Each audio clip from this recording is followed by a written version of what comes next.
Olá pessoal, Fagner Santos falando, tudo bem? É um prazer ter você assistindo o meu vídeo. Muito bem, eu quero falar de uma forma breve sobre um tema que ainda incomoda de uma maneira geral a comunidade jurídica e que afeta os leigos de uma maneira muito veemente, de uma maneira muito forte, e acaba havendo uma generalização de uma informação que não é toda correta. Qual é essa informação?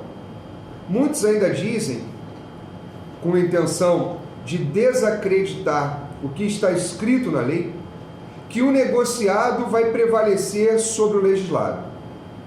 Por que essa afirmativa não é toda correta? Ou melhor, ela precisa ser melhorada quando for explorada a sua interpretação e aplicação. Porque, a bem da verdade, o artigo 611-A da CLT, que foi inserido pela Lei 13.467/17, a conhecida popularmente Reforma Trabalhista, ela estabelece que o negociado irá prevalecer sobre o legislado naquelas hipóteses ali previstas de forma exemplificativa, mas o importante é entender que a prevalência do negociado dar-se-á sobre o legislado tão somente quando houver negociado. Óbvio, uma questão óbvia. E para ter um negociado, entenda, informe as pessoas que é um negociado de maneira que haja a intervenção do sindicato. Quando se fala de negociado no artigo 611-A, nós temos que entender que ali nós estamos partindo da premissa de que há, portanto, participação sindical. Haja vista que a Constituição Federal, no artigo 8º, determina que não há possibilidade de negociação coletiva sem que haja a participação do sindicato. Ora, então é inexistente acordo ou convenção coletiva sem que haja o quê? A participação, sem que tenha participação sindical. Isso é notório. Então vamos interpretar de uma forma mais correta? Quando a CLT fala que o negociado vai prevalecer sobre o legislado, ela está falando de acordos e convenções coletivas prevalecendo sobre a lei nas hipóteses ali exemplificadas. Agora, é claro, eu tenho que fazer uma ilação com base no texto constitucional, porque a Constituição Federal no artigo 7º, e essa é uma visão que eu tenho e ninguém tira esse meu pensamento, qualquer disposição que venha piorar a condição social do trabalhador é notadamente constitucional, porque fere flagrantemente o caput do artigo 7º do texto magno, o qual assenta de uma forma categórica que são direitos dos trabalhadores urbanos e rurais, além de outros que visem a melhoria de sua condição social, além de outros que visem a melhoria de sua condição social. Repito, além de outros que visem a melhoria de sua condição social. Então, tudo que for de encontro a essa máxima, no meu sentir, é inconstitucional. Agora, vamos entender, Fagner, abrir margem para que o sindicato negocie condições de trabalho, ademais quando a lei trata de modo exemplificativo as hipóteses que podem ser versadas numa norma coletiva, evidentemente que isso pode trazer uma condição pior para o trabalhador. Ora, queridos, aí eu preciso ampliar um pouco o nosso horizonte. Vamos entender. O sindicato dos empregados, os sindicatos empregados, eles são criados para tutelar a categoria. Correto? Criados para tutelar a categoria.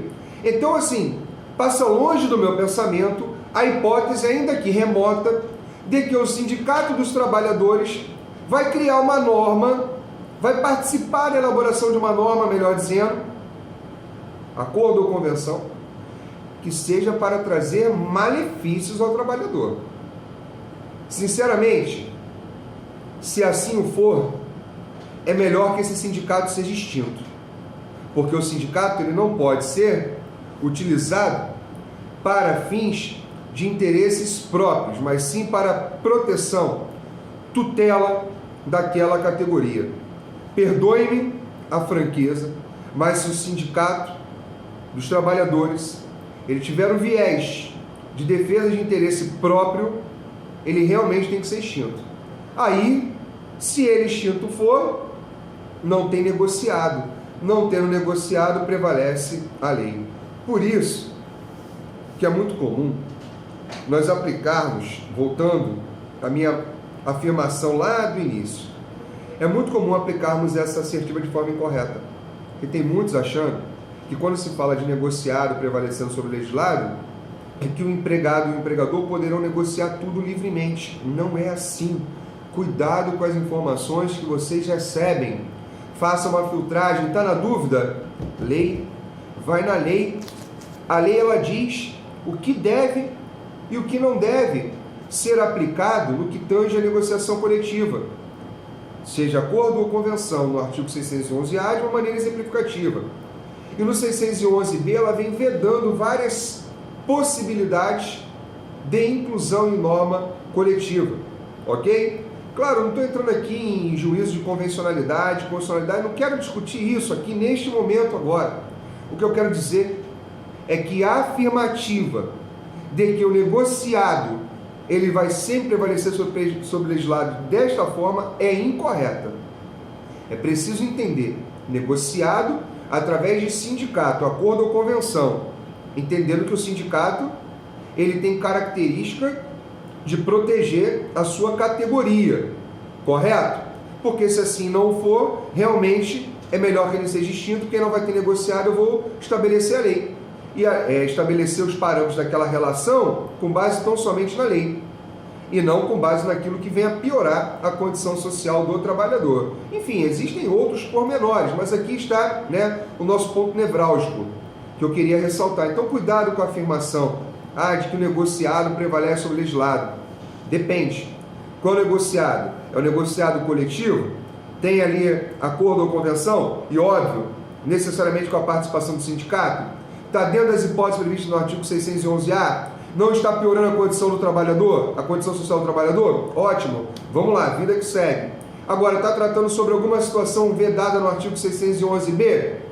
Está piorando a condição social do trabalhador? Então, vamos ter que repensar aquela cláusula prevista no instrumento normativo. Por outro lado, eu aí tenho que me inclinar e de fato dizer que é correta a máxima que afirma o seguinte: quando nós estamos falando do autoempregado, hiperempregado, ultraempregado, enfim, a doutrina tem dado vários nomes, aí a situação é diferente. Quem é este? Eu quero ler, inclusive, o parágrafo único do artigo 444 da CLT, para não ter nenhuma controvérsia.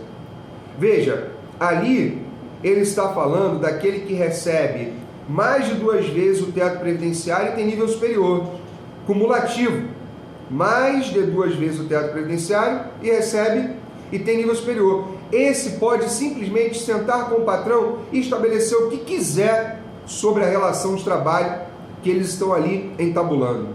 Aí é diferente. A lei parte da premissa de que este trabalhador é autossuficiente, de modo que ele pode estabelecer o que entender conveniente para ele. E aí o Estado não vai intervir. Deu para entender? Vou ler, A livre estipulação a que se refere o caput deste artigo aplica-se às hipóteses previstas no artigo 611-A desta consolidação, aquele artigo já citado, com a mesma eficácia legal, e preponderância sobre os instrumentos coletivos. Vai prevalecer isso em detrimento do acordo ou convenção coletiva. Ok? O negociado entre empregado e empregador vai prevalecer, desde que o empregado seja portador de diploma de nível superior e receba valor igual ou superior a 2 vezes o limite máximo pago pelo regime geral de previdência social. Cumulativo, ele tem que ter nível superior e receber valor igual ou superior ao teto previdenciário. Este aqui, de fato, ele tem a capacidade de negociar livremente. Então, eu queria fazer essa mera e simples, se eu posso chamar de mera, mas simples e objetiva explicação para que nós possamos ter em nossas mentes, então, a distinção entre o negociado prevalecer sobre o legislado e como se aplicar, ok? Um abraço grande.